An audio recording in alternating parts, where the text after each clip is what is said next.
오늘 아침에 하나님께서 우리에게 주시는 말씀은 요한계시록 11장 15절입니다. 그리고 요한계시록 2장 18절에서 29절까지 제가 역시 봉독합니다. 요한계시록 11장 15절 제가 먼저 읽습니다. 410페이지에 있습니다. 일곱째 천사가 나팔을 불매 하늘에 큰 음성들이 나서 이르되 세상 나라가 우리 주와 그의 그리스도의 나라가 되어 그가 세세토록 왕노릇 하시리로다 하니. 아멘. 2장 18절에서 29절 제가 봉독합니다. 2장 18절에서 29절까지입니다. 두아디라 교회의 사자에게 편지하라.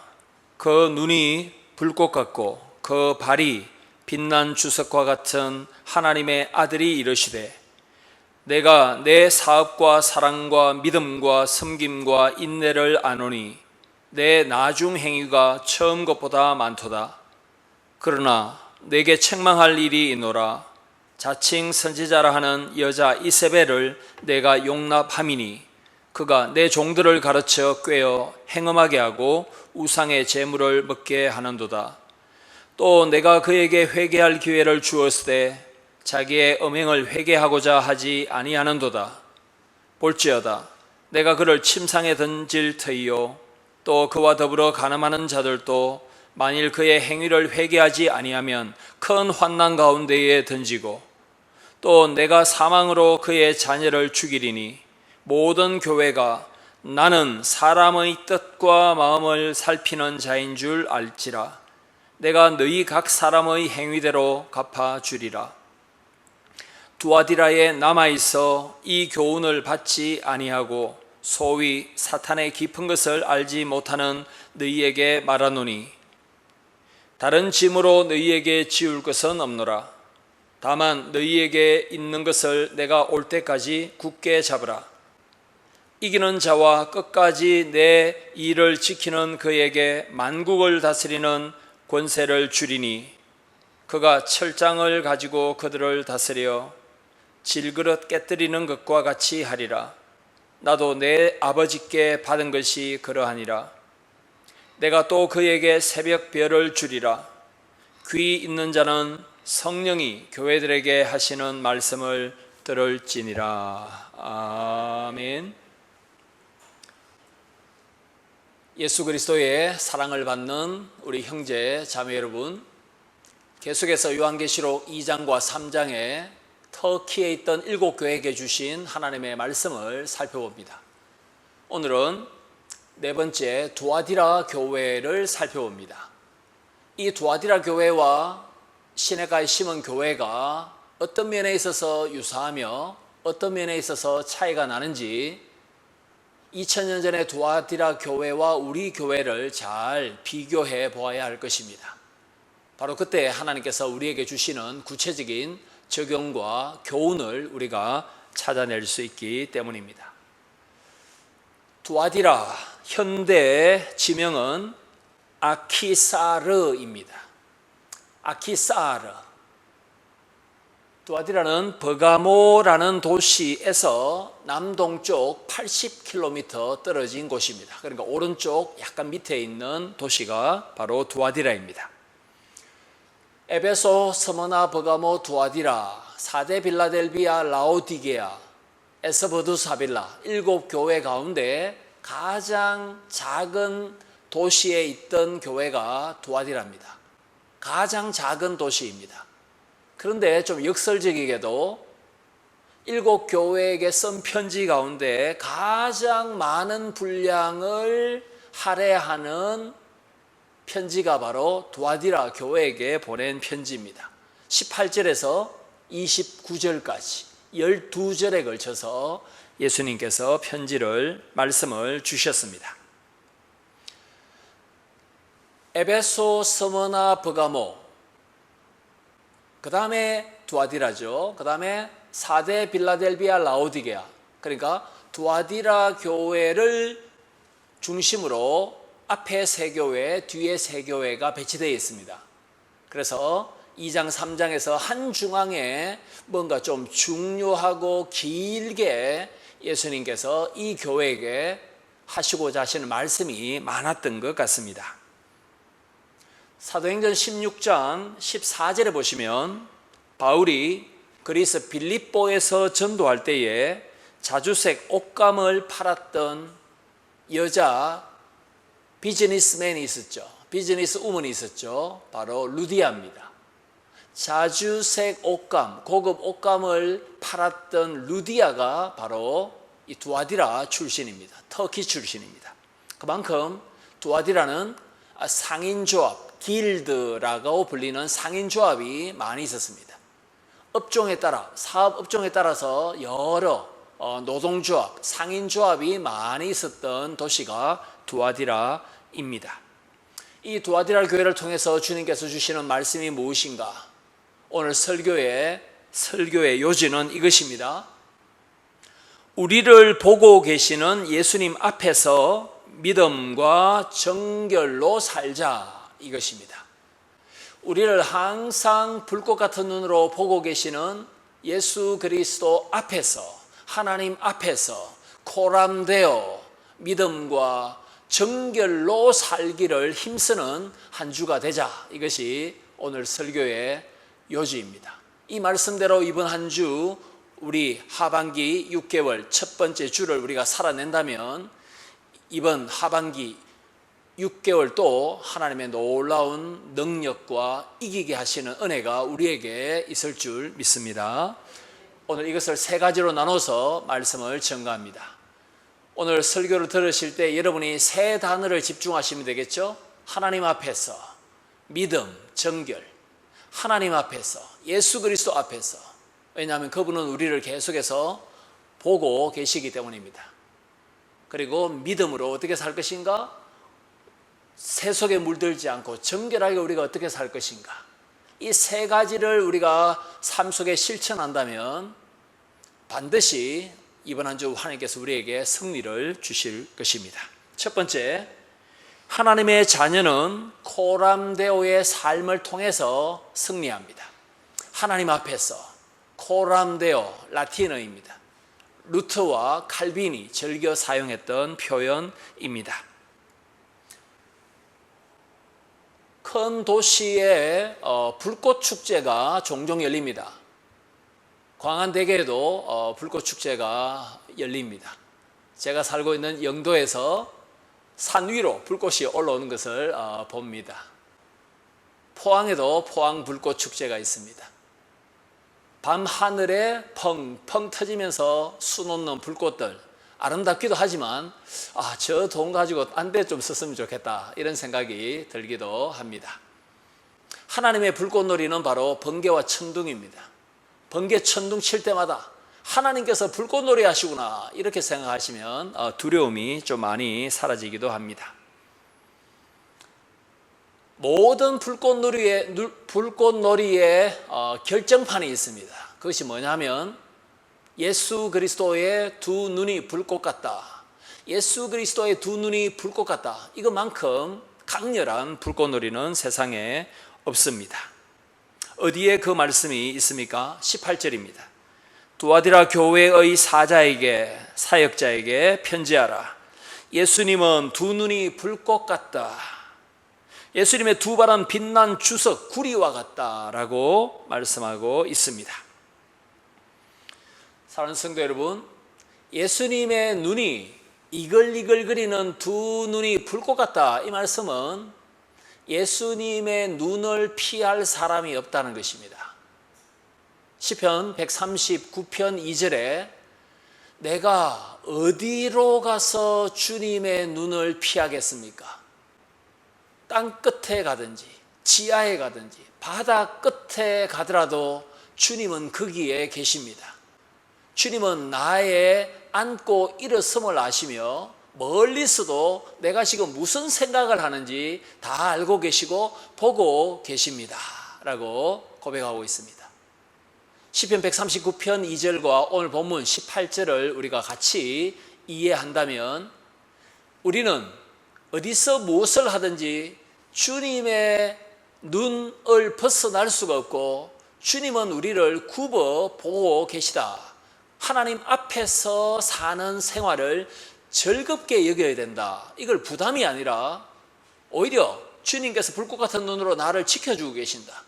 영광으로, 은혜로 생각할 수 있는 크리스찬이 되어야 된다는 것을 첫 구절을 통해서 우리가 확인할 수 있습니다.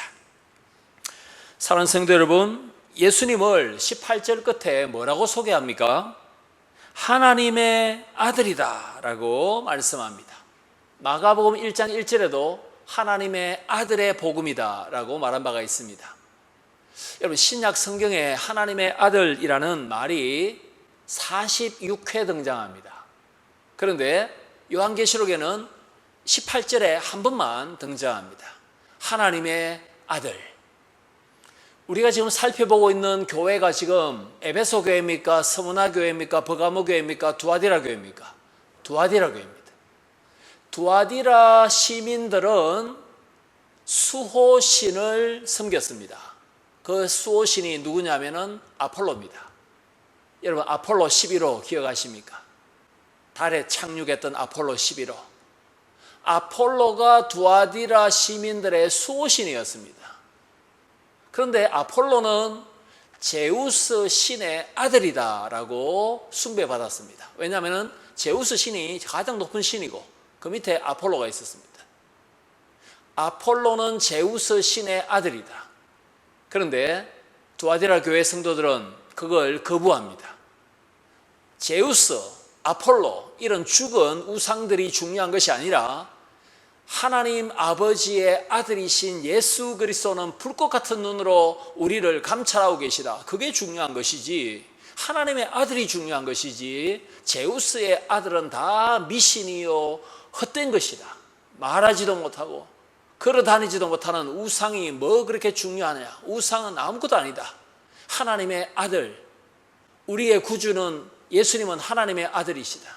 하나님의 아들을 우리가 의지하고 선포하리라. 이런 다짐을 하게 되었을 것입니다. 두아디라 교회의 형편을 속속들이 다 알고 계셨던 예수 그리스도께서 19절에서 큰 칭찬을 해 주십니다. 너의 사업을 내가 안다. 그 사업이 뭐냐면 사랑이다, 믿음이다, 섬김이다, 인내다. 그런데 믿음, 사랑, 섬김, 인내가 전반기보다도 중반기에, 중반기보다도 후반기에, 작년보다도 올해보다도 내년이 더 커졌다. 시간이 지날수록 믿음과 사랑과 봉사와 오래 참음의 역사가 두아디라 교회에 충만해지고 늘어나는 것을 주님께서 기쁘게 칭찬해 주셨습니다. 그런데 지상의 교회가 다 불완전하지 않습니까? 우리 자신이 불완전하지 않습니까? 그래서 칭찬도 있지만 책망도 뒤따릅니다. 20절입니다. 책망할 일이 있노라. 왜 자칭 선지자 이세벨을 용납했느냐? 이세벨이 20절 끝에 보십시오. 너희를 유혹하여 행음하고 우상 제물을 먹게 했는데 왜 이 거짓 선지자 이세벨을 용납하여 영적인 음행과 우상 숭배에 빠졌느냐라고 주님께서 책망하십니다. 여러분, 이세벨이 누굽니까? 열왕기하 18장에 보시면은 북이스라엘의 아합 왕의 부인 아닙니까? 왕비지 않습니까? 이세벨은 이스라엘 출신이 아닙니다. 두로와 시돈 출신입니다. 이스라엘 북쪽 나라 출신이죠. 이방 나라 출신입니다. 자기가 어렸을 때부터 섬겼던 바알과 아세라를 북이스라엘 백성에게 섬기라고 강요했던 사람이 이세벨입니다. 바알을 숭배하시오, 아스타롯을 숭배하시오. 숭배하지 않으면은 그 당시에 선지자 엘리야를 비롯하여 사람들을 많이 죽이려고 시도했던 악한 왕비가 바로 이세벨입니다. 구약의 이세벨이 신약에 지금 부활했다 이 말이 아닙니다. 북이스라엘을 우상 숭배로 빠뜨렸던 이세벨과 같은 어떤 이단이 있었는데 그 이단을 왜 두아디라 교회가 허용을 했느냐라고 주님께서 책망하십니다. 우리가 읽었던 20절의 행음과 우상숭배, 이 말씀은 지난주에 우리가 살펴보았던 14절 내용과 사실은 똑같습니다. 니골라당, 많은 사람을 이겼다라는 뜻의 니골라당이 우상숭배와 행음에 빠뜨렸지 않습니까? 그러니까 버가모 교회와 두아디라 교회는 니골라당이라는 이단에 공통적으로 지금 빠져있는 상황을 주님께서 불꽃 같은 눈으로 보시고 알고 계시고 지금 책망하고 계시는 장면입니다. 예수님께서는 우상숭배 그리고 세상의 혼합주의에 빠져있는 이단에 빠져있는 이 두아디라 교회를 향하여 곧바로 심판하시지 않고 회개할 기회를 주셨다라고 21절에서 말씀하고 있습니다. 그런데 사람들이 회개를 잘 하지 않습니다. 그냥 이단에 빠져있는 것이 좋다라고 말합니다. 이때 예수님께서 회개의 기회를 박차버린 두아디라 교인들을 향하여 뭐라고 말씀하십니까? 23절에 돌이키지 않는 자 내가 사망으로 자녀들을 죽이리라. 나는 사람의 뜻과 마음을 다 살핀다. 왜 회개의 기회를 선용하지 않느냐? 내가 죽이리라 라고 말씀하십니다. 그런데 22절 보십시오. 예수님은 심판하실 때 회개하지 않는 자를 어디에 던져버립니까? 내가 그를 침상에 던질 것이다. 우리는 침대하면 푹신푹신하고 안락하다 이렇게 생각하는데 여기서 말하는 침상은 임종의 침상입니다. 사람이 지금 마지막 호흡을 하는 누워있는 그 죽음의 침상입니다. 병상이기도 합니다. 죽음의 임종의 자리입니다.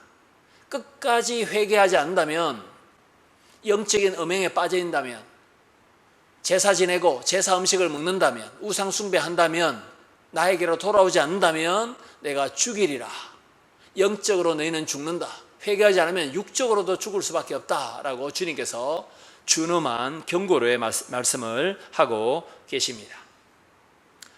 사랑하는 성도 여러분, 2021년 7월 첫째 주, 우리에게 주님께서 이 말씀을 통해서 무엇을 교훈하기를 원하실까요? 두아디라라는 이 도시의 이름의 뜻은 딸입니다. 딸. 주전 290년에 통치자가 딸을 낳고 난 뒤에 너무 기뻐서 이 도시 이름을 딸, 두아디라 이렇게 명명했습니다. 우상에 빠져있고 세상의 즐거움에 빠져있고 세상의 사고방식에 빠져있다면 누구의 딸이냐면은 이세벨의 딸입니다. 그리고 누구의 딸입니까? 니골라당의 딸입니다. 그런데 하나님의 아들이신 예수 그리스도는 그들이 회개하여 하나님의 딸, 하나님의 아들이 되기를 소망하고 계십니다. 세상에는 회색지대가 없습니다. 하나님의 아들과 딸로 살든지 아니면은 거짓의 아비, 마귀의 아들과 딸로 살든지, 마귀가 부리는 것이 바로 이단입니다. 이단의 아들과 딸로 살든지, 이세벨의 딸이 되든지, 니골라당의 딸이 되든지, 아니면은 회개하여 하나님의 아들과 딸로 살든지 결단하라 라고 우리에게 말씀하고 계십니다. 여러분께서 신앙생활을 해보시니까 영적인 능력과 힘이 언제 좀 충만합니까? 언제 좀 영적인 자부심, 거룩한 자존감, 영적인 능력, 이게 언제 우리에게 느껴집니까?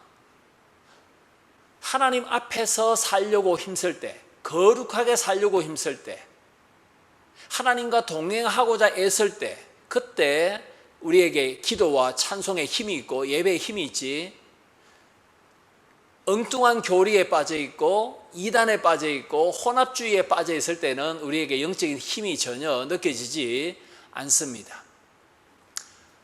제 동기 중에 한 명이 독일에서 선교 사역하고 있습니다. 원래는 중국 선교사였고 네팔 선교사였습니다. 추방되어서 신장 위구르 쪽에서 선교를 하다가 지금은 독일 한인교회 쪽에 사역을 하고 있습니다. 카톡으로 한 번씩 선교 보고를 주기도 합니다. 오늘 우리 별지에 있는 것처럼 그러합니다.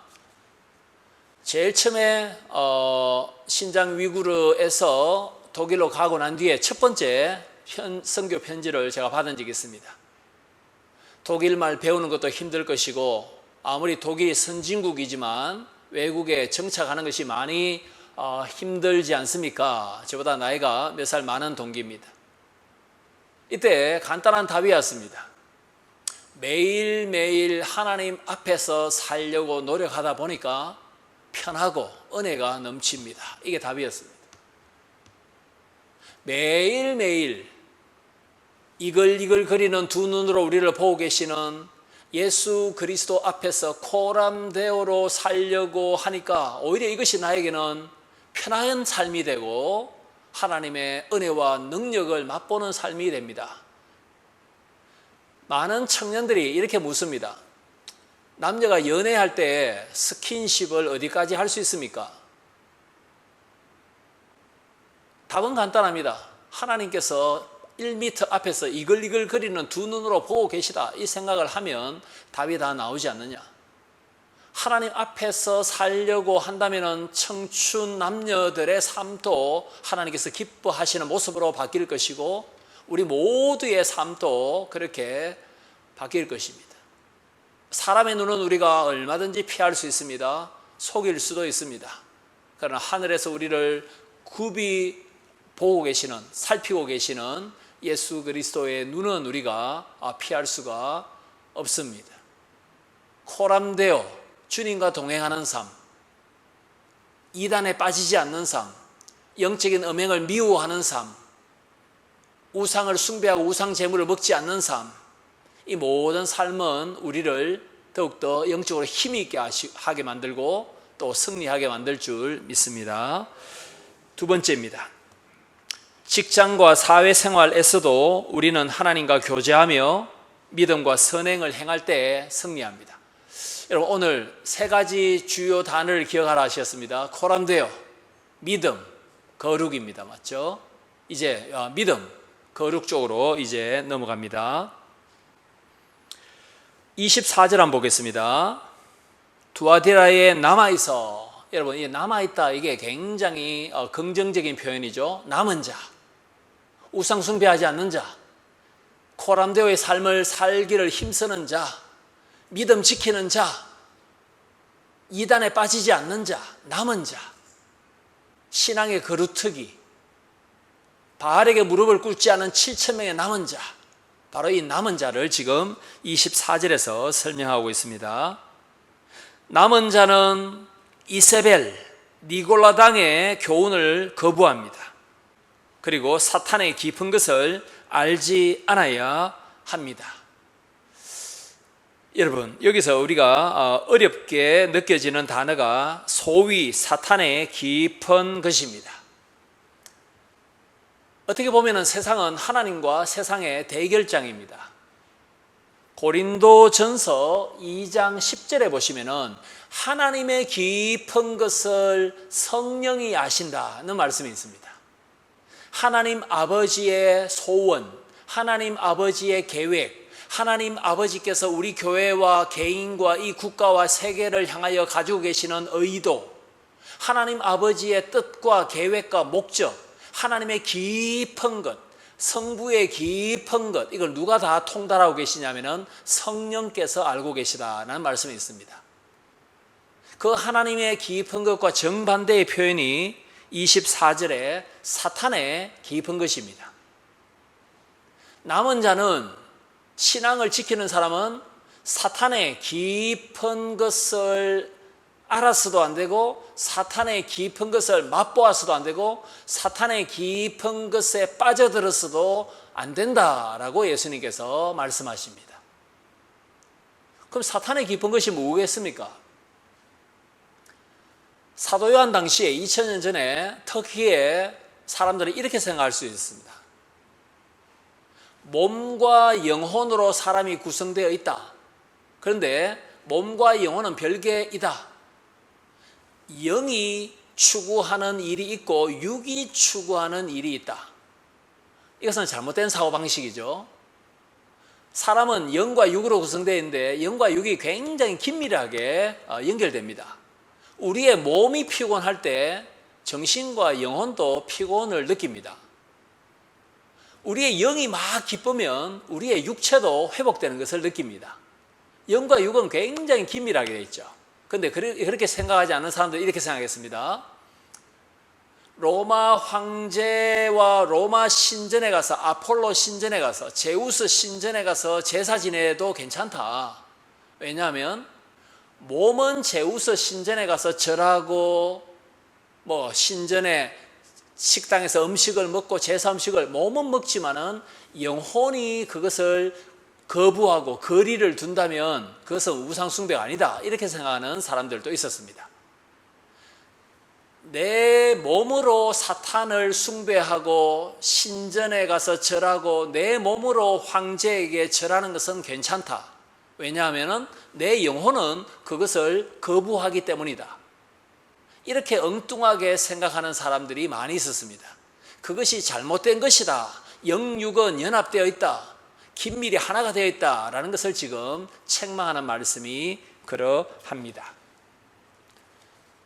하나님의 눈 앞에서 정결하게 남은 자로 살기를 원하는 사람은 몸도 잘 관리를 해야 되고 영혼과 정신도 영육도 동시에 우리가 잘 거룩하게 보존해야 된다는 말씀을 24절에서 하고 계십니다. 사랑하는 성도 여러분, 24절 끝에 한번 보십시오. 남은 자들에게 예수님은 다른 짐으로 지우지 않겠다라고 말씀하십니다. 추가로 어떤 인생의 짐, 신앙의 짐, 무거운 짐, 부담감을 내가 부여하지 않겠다라고 말씀합니다. 남은 자는 지금 무슨 짐만 잘 지면 됩니까? 황제 숭배를 거부하는 신앙을 지키는 것, 바알에게 무릎을 꿇지 않은 것처럼 7,000명처럼 바알과 아세라를 숭배하지 않듯이 하나님만 섬기는 신앙의 절개를 지키는 것, 로마 황제에게 절하지 않는 것, 이단 니골라당을 쫓아내는 것, 그 정도 일만 해도 교회가 벅찬데 그것 이외에 다른 어려움을 내가 주지 않겠다. 내가 환경을 통제할 것이다 라고 주님께서 약속하고 계십니다. 예수님은 우리의 연약함을 아십니다. 우리가 진흙에서 만들어진 연약한 체질인 것을 알고 있습니다.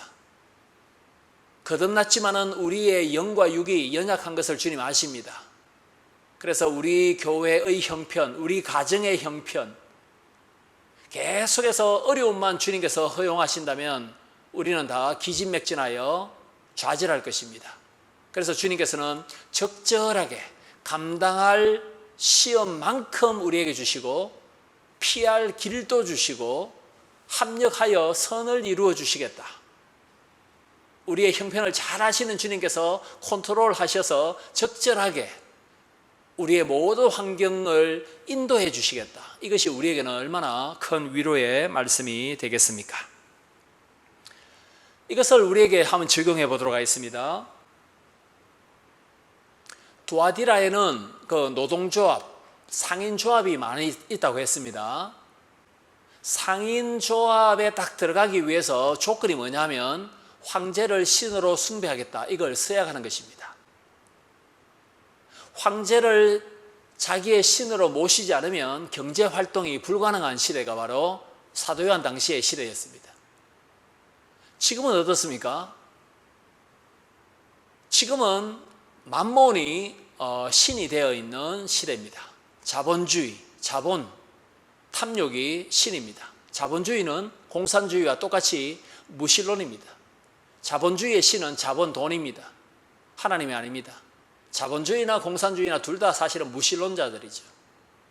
끊임없는 탐욕, 부동산 투기, 가상화폐, 투자가 아니라 투기, 이런 것들이 청년과 우리 모두를 유혹하고 모든 국민들이 지금 잠재적인 투기꾼들이 되어 있습니다.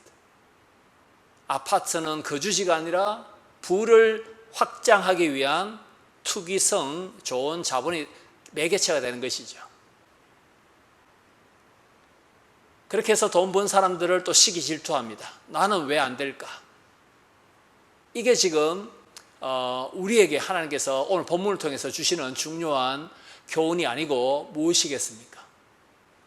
사랑하는 성도 여러분, 솔로몬은 이미 잠언 23장 4에서 5절에 이런 말씀을 경고로 준 바가 있습니다. 잠언 23장 4, 5절. 잠언 2, 3, 4, 5, 23장 4, 5절. 사사로운 지혜로 부자 되기를 힘쓰지 말 것이며 재물은 독수리처럼 훨훨 날아가느니라. 돈이 독수리처럼 날개 달려서 훨훨 날아간다 합니다. 하나님께서 지켜주시지 않으면 파수꾼의 경성함이 허사입니다. 우리의 노력이 다 헛사입니다.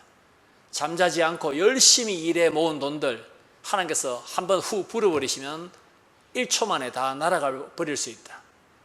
정직한 경제활동, 직장생활 속에 청지기로서 열심히 신실하게 사는 것, 그게 중요한 것이지 허탄한 욕심을 부리지 말라. 그것은 패망의 길이다. 모아놨느냐? 독수리처럼 다 날아가 버릴 것이다. 이런 경고도 주신 바가 있습니다. 믿음으로 성실하게 하나님께 주신 것으로 만족하며 하나님 주실 것을 또 기대하며 하루하루 하나님 앞에서 사는 것이 승리의 길인 줄 믿습니다. 마지막 세 번째입니다. 하나님의 권세, 하나님의 인도를 우리가 잘 받을 때 이길 수 있습니다. 하나님의 인도하심, 하나님의 능력, 그것을 우리가 간절하게 기도로 사모할 때 하나님께서 우리에게 주실 것입니다. 이 내용은 26절에서 28절에 있는 내용입니다. 26절 보십시오. 만국을 다스리는 권세를 교회에게 주시리라 말씀하십니다. 만국을 뭐로 다스립니까? 27절에 보시면 철장입니다. 쇠막대기입니다. 28절 보십시오. 쇠막대기만 주는 것이 아니라 예수님께서 뭐도 주십니까? 새벽 별, 모닝스타, 새벽 별도 주십니다. 여러분은 지금 만국을 다스리는 통치를 받고 있습니까? 그런 힘을 가지고 계십니까? 유엔 사무총장도 아닌데 무슨 만국을 우리가 다스릴 수 있단 말입니까? 동사무소 직원도 아니고 동장도 아니고 반장도 아니고 통장도 아닌데 무슨 만국을 주님께서 그런 엄청난 너무 부담되는 복을 우리에게 주신 것은 아닙니까? 그거 말고 좀 사이즈를 좀 줄여 주십시오. 이렇게 우리가 말할 만하지 않습니까? 만국을 다스린다. 여기서 다스린다 이 말은 목자 역할한다는 뜻입니다. 원래 많은 사람들에게, 우리가 만나는 모든 사람들에게 참 목자이신 예수 그리스도를 소개하다. 이방인이건 유대인이건 남자건 여자이건 장애인이건 비장애인이건 우리가 만나는 모든 사람들을 목양하여 도와서 섬겨서 주님께로 인도한다는 뜻으로 주님께서 약속하고 계십니다. 코람되어 믿음으로 또 정직하게 정결하게 거룩하게 직장생활하고 사회생활하고 경제활동을 하는 모습을 통해서 많은 사람을 주님께로 인도할 수 있다는 약속을, 사명을 우리에게 주신 것입니다. 여러분 28절 마지막으로 새벽별을 잠시 한번 살펴보도록 하겠습니다. 여기서 말하는 새벽별은 계시록 22장 16절에 예수님의 별명으로 다시 등장합니다. 예수님이 새벽별이시다.